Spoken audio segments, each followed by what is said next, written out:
Winter Summer Tire Scoop 4.29. Usap ko lang tayo at ang mga vulcanizer ng mga 4-season country ay mayroong mahalagang tungkulin. Chiso in Japanese at nitrogen naman in English ang gamit na hangin para sa mga snow tire. Ang chiso o nitrogen ay makuha lang sa mga tire shop o nabenta ng gulong.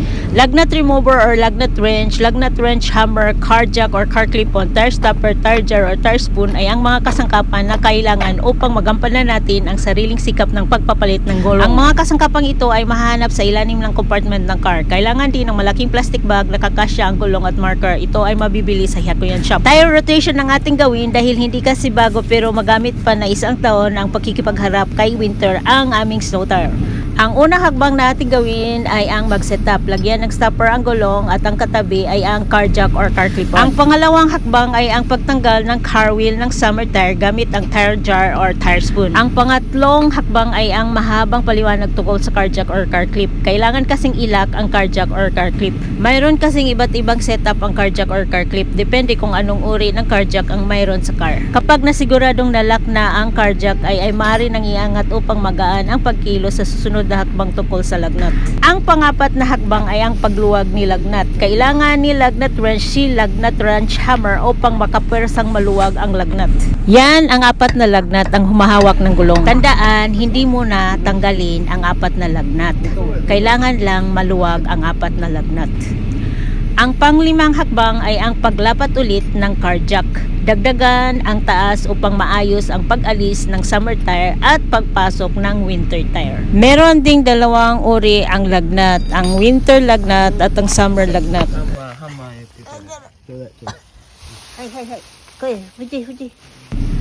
Ang pang-anim na hakbang ay ang pagtanggal ng lagnat, ang summer lagnat.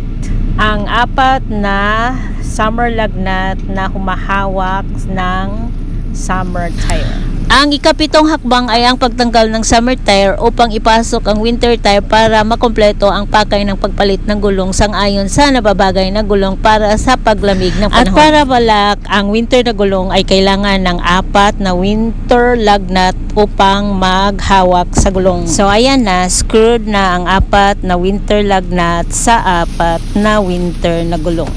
Kailangan na ring ibalot ng maigi ang summer tire para sa susunod na summer tire na paggamit. Kasama nitong storage ay ang kanyang summer wheel, car wheel. Agad i-drive si winter tire para makag-ihip ng nitrogen o chiso sa tire shop kung saan kayo member. Tulad ng summer car wheel, ang winter car wheel ay meron ding size at uri ng replaceable or non-replaceable car wheel. Ang summer tire ay summer tire talaga. Ngunit ang winter tire ay pwedeng matawag na snow tire. Tubeless at studdless ang aking natutunan dito tungkol sa winter tire. Ang tubeless ay maganda dahil nakapagbabagal ng problemang corrosion. Nakasulat sa sticker na ito ay ang left back tire at ang right back tire. Kailangan natin ng palatandaan upang makapag-tire rotation. Ang tire rotation ay isang gawain upang masulit ang paggamit ng tire. Studdless, dito sa Japan, ang studdless ay ang standard na winter tire. Hindi kailangan sa Japan ang studded or ang spike na tire. Ang tire pressure ay tumataas kapag hot weather at bumababa ang tire pressure kapag cold weather, kung kaya't kailangan ng once a month na tire condition, kaya magbisita sa tire shop. Dahil si nitrogen or chiso ay makukuha lang o matatanggap sa tire shop.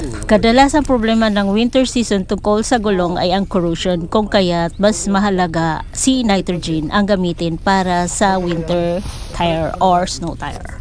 Corrosion. Ano naman si corrosion? Ito ang tungkol sa kalusugan ng isang car. Kailangan natin itong ingatan at babagalan upang mahaba ang ating paggamit ng car, kung kaya't iba't ibang klase ang merong gulong dito sa Japan. Ang pagpunta sa tire shop para bumili o magpalit ng gulong para sa winter summer ay mas magandang payo. Ngunit kailangan din natin ang sariling sikap upang matuto sa mga diinasang pagdating na hamon sa buhay.